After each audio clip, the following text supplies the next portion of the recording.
আসসালামু আলাইকুম। হেলেন রহমান এলাম কবিতা শোনাতে। কেমন আছেন? তার আগে বলুন শ্রোতা বন্ধুরা, আপনারা সবাই কেমন আছেন? আমার শুভকামনা এবং দোয়া রইল আপনারা সকলে ভালো, সুস্থ ও সুন্দর থাকবেন।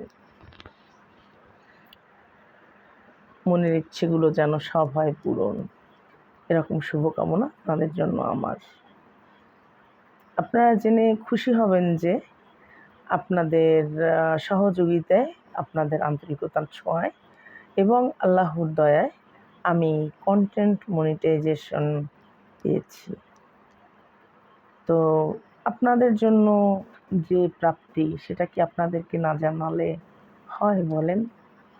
যাই হোক, আজকে কবিতায় চলি, আপনারাও চলেন, দেখেন কি কবিতা লিখলাম আপনাদের জন্য শোনাতে। আমার কবিতার শিরোনাম বড় বেশি শূন্য জীবন। কবিতার শিরোনাম বড় বেশি শূন্য জীবন। আমাদের আর কখনো হয়তো দুজনাতে হবে না দেখা, কখনো তুমি দেবে না নতুন করে কোনো কথা। কেমন আছি চাইবে না জানতে, জানাবেও না কেমন আছো। হবে না তেমন আর কথোপকথন। দুজনের মধ্যে আজ হয়েছে যতটা দূরত্বের জন্ম, তা অপরিমাপযোগ্য। আজ আর আসে না ভোর তোমার মুখ দেখে দেখে দিন শুরু করার। আজ আর কোনো দাবি নাই আমার তোমার চাওয়া পাওয়ায়।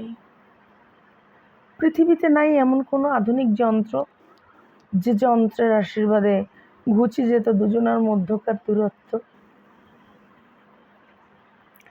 অথবা হতো যদি এমন কোনো আইনের জন্ম, যে আইনে লেখা রইতো চাহিবা মাত্র ফিরে পাওয়া আজ সম্ভব হারানো প্রিয়জনকে। অথবা হতো যদি এমন কেউ এসে বলতো যা চাইবো তা এনে দেবে এখন। বিশ্বাস করো, চাইতাম শুধু তোমায়, আর কিছু চাইবার নাই। তুমি বিহনে বড় বেশি শূন্য এ জীবন। শূন্য এ জীবনের বোঝা পারছি না বইতে। ভীষণ কষ্ট হচ্ছে, কবে যে কারে যে সে কথা জানাবো। আমার কবিতার নাম ছিল বড় বেশি শূন্য জীবন। আশা করি আপনাদের খারাপ লাগেনি। আমার জন্য আপনারা দোয়া করেন, শুভকামনা যাচেন, আমি জানি।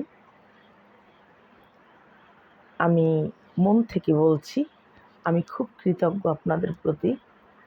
আমার জন্য আপনারা দোয়া করবেন, আমি যেন সুন্দর সুন্দর কবিতা লিখতে পারি এবং এভাবেই আপনাদেরকে শুনিয়ে যেতে পারি।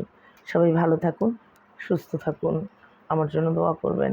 আসসালামু আলাইকুম।